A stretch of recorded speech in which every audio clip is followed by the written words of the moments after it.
নমস্কাৰ প্ৰিয় দৰ্শক, বিবিধ অসমলৈ আপোনালোকক স্বাগতম জনাইছোঁ। যি সময়ত বিশ্বত কৰোনা মহামাৰীৰ বাবে গোটেই বিশ্বই ভেকচিন বনোৱাত যুঁজি আছে, সেই সময়ত ভাৰতত ICMR আৰু NIAIDৰ সহযোগত ভাৰত বায়'টেক কোম্পানীয়ে কোভেক্স ভেকচিন উলিওৱাৰ প্ৰচেষ্টাত যুঁজি আছে। ICMR Indian council of medical ৰিচাৰ্চাৰ, ভাৰতৰ আয়ুৰ্বিজ্ঞান অনুসন্ধান পৰিষদ, যিটো মুখ্য কাৰ্যালয় নতুন দিল্লীত আছে আৰু 1949 চনত স্থাপন কৰা হৈছিল।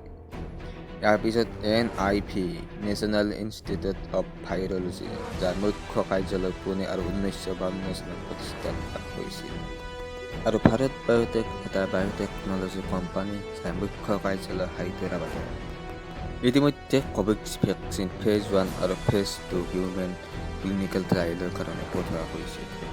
আৰু এনেদৰে গ'লে ডিচেম্বৰৰ ভিতৰত সমগ্ৰ দেশে ইয়াক পোৱাৰ সুবিধা পাব। আৰু ICMR দাবী কৰা মতে আগষ্ট 15ৰ আগত ভেকচিন পোৱাৰ সম্ভাৱনা প্ৰকাশ কৰিছে। এটা ভেকচিন সম্পূৰ্ণৰূপে হ'বলৈ মুখ্যতঃ 4টা ষ্টেপ পাৰ হৈ অহা নিতান্ত প্ৰয়োজনীয়। আৰু ইয়াৰ প্ৰথম ষ্টেপ হৈছে প্ৰি ক্লিনিকেল টেষ্ট। আৰু ইয়াত প্ৰথমতে ভেকচিন জীৱ-জন্তুৰ ওপৰত প্ৰয়োগ কৰা হয় আৰু তাত সুফল পালে তাক ফেজ 1, ফেজ 2 আৰু ফেজ 3 কাৰণে পঠোৱা হয়। ফেজ 1ত কিছুমান মানুহক গ্ৰুপ কৰা হয় আৰু গ্ৰুপত ভেকচিনটো প্ৰয়োগ কৰা হয়।